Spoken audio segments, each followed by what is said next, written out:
Lesson 2. Know Thyself. Now ye are the body of Christ, and members in particular. 1 Corinthians 12:27.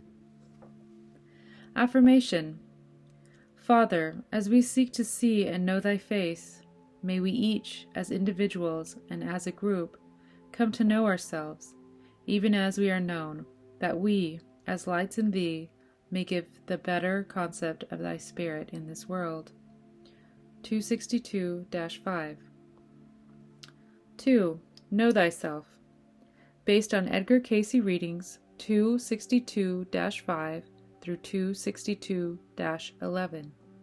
Introduction. When we are asked the question, "Do you know yourself?" why is it that we cannot answer yes? Within each of us, there are certainly great storehouses of abilities and capacities which we never used. If they were manifested, we would see ourselves in a different light.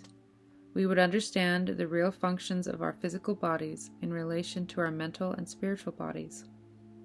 Until we are better acquainted with ourselves, we are barriers in the way of our own development. Each of us must first know that we must set a standard of measurement, of evaluation, of precept, and of concept. Let us not measure by earthly standards, if we would know ourselves. Rather, let us measure by that which we have found within ourselves to be our ideal, knowing what we believe in and acting that way. Let us, therefore, be willing to be measured, not by what we have, but by what we give. The physical body. To know ourselves is not only to be cognizant of the acts of our physical bodies, but to know ourselves as entities, complete factors, capable of knowing all that goes on within and without. This spring of knowledge is tapped only by those who are willing to pay the price. The price is a complete surrender of ourselves, with a purification and a dedication that come only through prayer, meditation, and service. It is along the straight and narrow way, but it is open to all. The water of life is offered freely.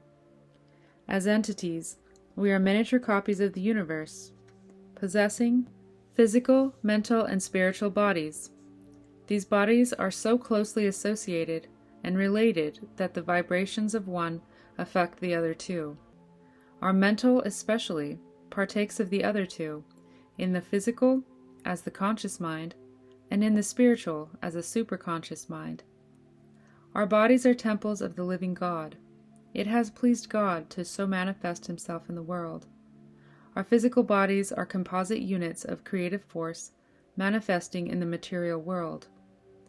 All parts of our bodies must work in unison, for should one war against another, discord would naturally follow. Each part has its functions, and it is so important that no other part can take its place. Neither can any part be counted insignificant and useless. Each organ has its individual functions and desires, which are in themselves holy. The senses make us conscious of the magnified desires or natures of our physical bodies. These are registered in the activities of our physical bodies in such a way that they are stamped upon our very faces. These senses are attuned to the physical, each vibrating according to the training and concentration of the physical forces, seeking expression of the inner self, which is our physical bodies, our material representations. For not only do the impressions received through the senses show forth that which is magnified in a single appearance or experience, but also all impressions that have been received through all of our experiences, the registering being in our souls. These are registered in a material way in our physiognomy, the mental and spiritual bodies. In the same manner, the desires of our mental and spiritual bodies build our individualities. This process of building has been going on for ages. The great factors of heredity, environment, karma, thought vibration, and the action of universal laws in the planes beyond the physical all have their influences. Just as the desires and vibrations of the physical organs attract and build the composition of the physical body. We are the results not only of the development of the race before us, but also of our individual development that has been going on since our creation as individual souls. We are the sum total of all our experiences in every state of consciousness. In my Father's house are many mansions. States of consciousness, John 14:2. In our body temples we are building, by thoughts and acts, not only our physical bodies, but the mental and spiritual bodies as well. Christ the Master said, "Not that which goeth into the mouth defileth a man, but that which cometh out of the mouth, this defileth a man." Matt 15:11. Those of us who live to gratify only our fleshy bodies may be beautiful without, but we have so starved our souls that we are able to give only that which makes for discord and corruption.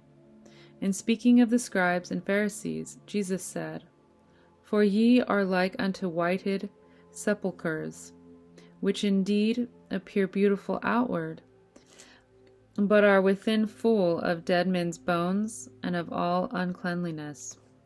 Even so ye also outwardly appear righteous unto men, but within ye are full of hypocrisy and iniquity." Matt 23:27-28. The same principle may be applied to right thinking, for we become what we think. The soul will seek that which it has builded, not only in the material plane, but in the universal. For, as a tree falls, so will it lie. Ecclesiastes 11:3. This is well understood if we know and study ourselves, for we will realize that each experience is a lesson to help bring the knowledge of the whole, that I and my Father are one. John 10:30. When we are seeking to lose ourselves in the whole, it is possible to see ourselves as did the individual who had the following dream. Quote, "I saw myself pass out of my body and become three bodies, physical, mental, and spiritual. At first the physical was the largest, but as the other two grew, it gradually became smaller, until it finally faded into dust. The others then grew larger and moved around fourth-dimensionally." End quote. When our acts and our thoughts are measured by the standard of Christ, and when we reach the place where we desire only to be channels of blessings to others, we have lost sight of ourselves.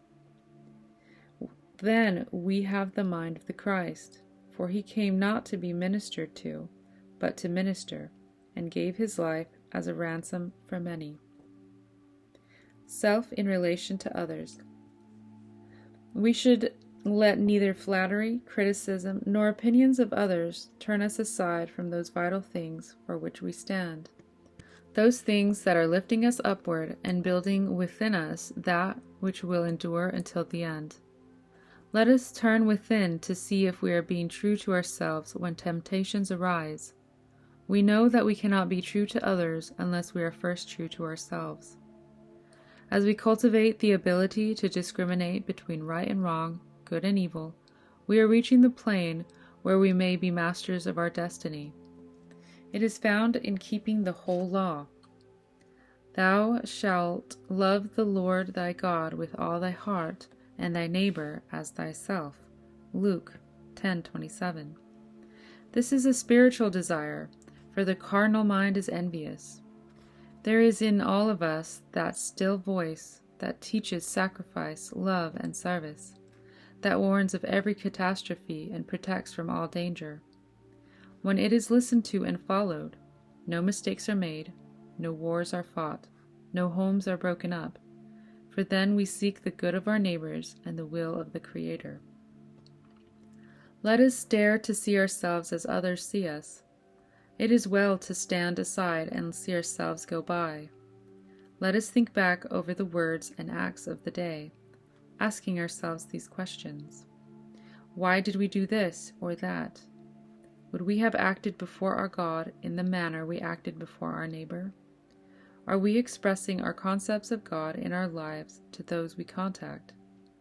It is indeed true that no man liveth to himself, and no man dieth to himself. P.R. See Romans 14:7. It is well to know that what the other person thinks of us.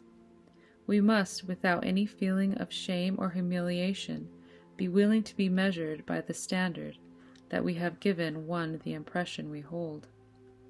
It is our duty to study and discipline ourselves so that each word and each action may reflect just what we would be, and not let them be so different that they are not recognized as children of the same family. While we are seeking to know ourselves through meditation or by taking an inventory, we are passing, as it were, signposts.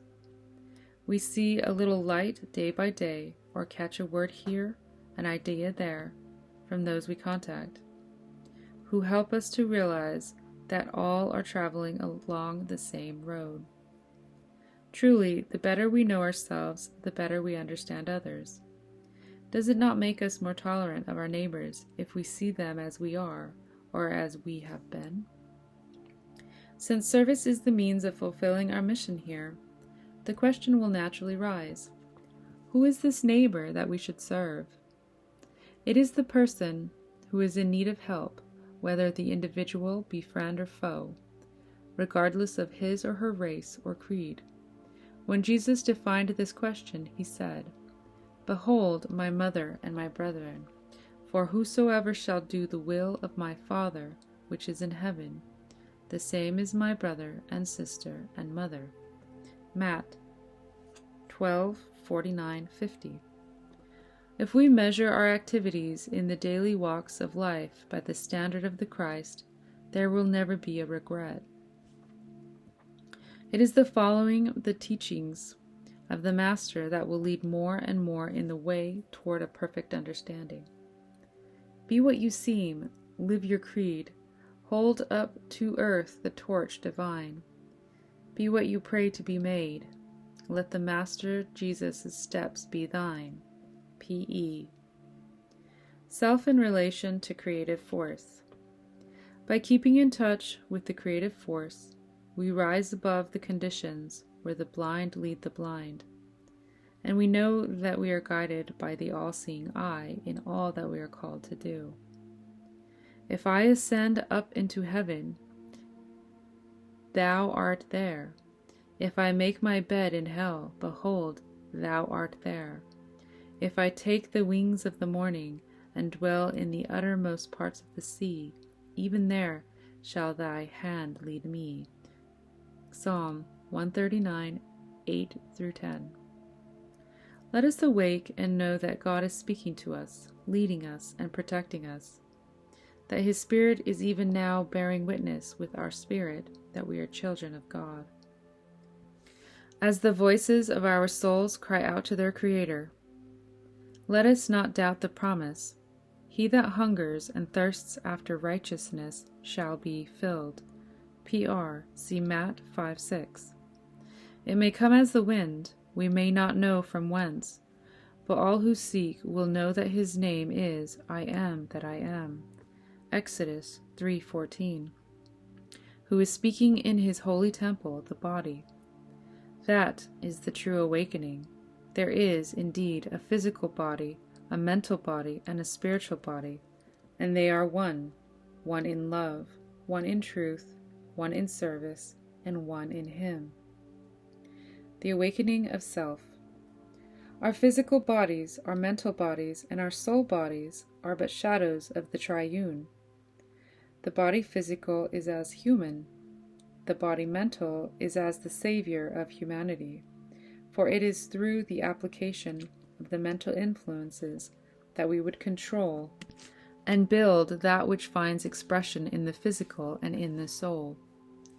The body-soul is made in the image of the Creator, and made to be a companion in spirit. The physical body is the house, the home of the soul, during a sojourn in the material world. What we do with the opportunities that are presented in our various experiences gives expression to those powers that are lent to our souls and our bodies in their passage through the earth. As the knowledge of the awakening of our soul forces is applied in our relationship to our fellow human beings, we come to realize our relationship to our Maker. For as ye do it unto one of the least of these, ye do it unto me. P.R. See Matt 25:40. For us to be aware of our physical desires and appetites is physical awakening. To satisfy them selfishly is sin. This is illustrated in the experience of our first parents. And when the woman saw that the tree was good for food, and that it was pleasant to the eyes, and a tree to be desired to make one wise, she took of the fruit thereof, and did eat, and gave also unto her husband with her, and he did eat. Genesis 3:6. When we become aware that the mind can control the physical desires, then we have a mental awakening. But Daniel proposed in his heart that he would not defile himself with the king's meat, nor with the wine which he drank. Daniel 1:8. This is an illustration of one who stood firm in the light of a mental awakening, even though it was seemingly a sacrifice of life itself. When we are conscious that we can reconcile the spirit within with the spirit without, and know that they are one and are from the same source, God, then we have a spiritual awakening. This was manifested perfectly in Jesus, the Master, in his daily life among people. An awakening is the natural thing.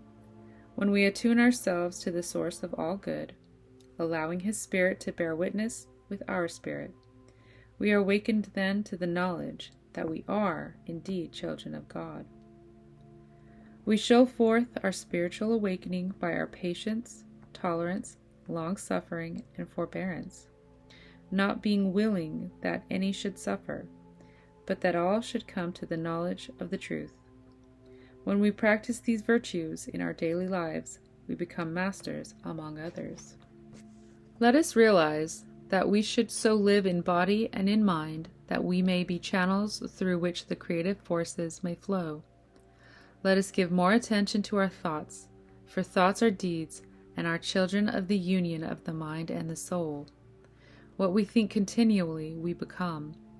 What we cherish in our mind is built into our own physical bodies, becoming not only food for our souls, but also the soul's heritage in realms of other experiences. Will is an attribute of the soul. We must recognize by exercising it that we either make ourselves one with our Maker or separate ourselves from him. With the will we can either adhere to or contradict those immutable laws set between the Creator and the created. Let us determine within ourselves that a constructive program will be followed. The conditions of this program, then, require that a definite stand be taken by each of us. We are determined that we will adhere to it, no matter what we may suffer mentally or physically. We will trust in the divine force within for the strength to endure and for the ability to say no when we should. We will consider the needs of others before our own. May we study to show ourselves approved unto God in body, mind, and soul. May we become less and less aware of the desires to gratify the carnal forces of the body. Is our purpose in life to gain power, position, wealth, and to satisfy the longings of the flesh? Are we to lose our own souls by doing so? It is for us to choose. The Christ stands ready to help. Shall we bar the door of our own consciousness? Father, as we seek to see and know thy face, may we each, as individuals and as a group, come to know ourselves, even as we are known, that we, as lights in thee, may give the better concept of thy Spirit in this world. 262-5. Thanks for watching. Please subscribe, like, and share, and I'd love to know your comments. Thanks.